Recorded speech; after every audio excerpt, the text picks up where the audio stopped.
Et les gars de la BRI, par exemple, vous savez qu'ils n'ont même pas de prime aujourd'hui. Un individu isolé, pas du tout dans les radars, honnêtement, du renseignement, et qui passe à l'acte comme ça. En fait, c'est ce qu'on craignait pendant les JO, parce que autant on n'avait pas de rapport d'autres services étrangers, de signaux faibles, comme quoi il y aurait peut-être des commandos, et ceux qui ont eu, on a eu des signaux faibles, on les a interpellés.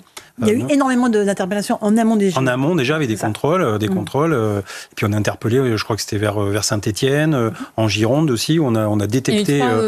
suspicion de projet d'attentat. Donc on est intervenu, mais là, forcément, vous ne pouvez pas surveiller tout le monde. Et c'est des personnes, effectivement, qui n'ont jamais donné lieu à être surveillées, justement. Parce que là, quand on voit la photo de cet individu, on se dit que, c'est très clair. Il affiche le kéfier et le drapeau palestinien. C'est purement politique. C'est un attentat, d'ailleurs. Le parquet national antiterroriste s'est emparé du sujet, donc c'est réglé. Et surtout, c'est que c'est une personne, effectivement, une fois qu'elle est interpellée, alors là, les balles à blanc, j'apprends ça, moi, aujourd'hui, mais ça veut dire aussi, souvent, des fois, même c'est sûr, on veut mourir en martyr. C'est-à-dire que c'est le suicide by cop qu'on appelle. C'est-à-dire, c'est les policiers qui vous tuent, vous êtes un martyr, et vous allez au paradis avec vos 72 vierges. La signature est claire, quoi. Oui, mais non.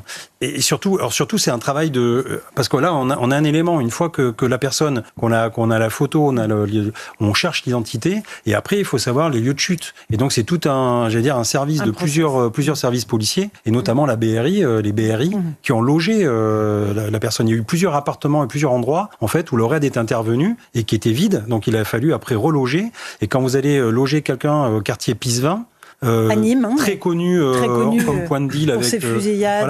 Il y a 3-4 jours, la semaine dernière, il y a un commissariat tout neuf qui doit être inauguré aujourd'hui d'ailleurs, qui a brûlé. Voilà, donc imaginez un petit peu l'ambiance. Et les collègues de la BRI, qui sont vraiment des gars au top niveau, sont en infiltration dans le quartier, aller chercher la bonne porte, savoir s'il est bien dans l'appartement, pour pas se tromper, pour après donner les messages au raid. Et c'est le raid qui intervient. Et les gars de la BRI, par exemple, vous savez qu'ils n'ont même pas de prime aujourd'hui. C'est-à-dire que par rapport à n'importe quel policier, ils sont payés pareil. Donc c'est des hommes et des femmes, encore une fois, qui risquent leur vie tout le temps et qui sont moins bien payés que les personnes du raid sans faire de guerre. C'est très important dans l'architecture policière.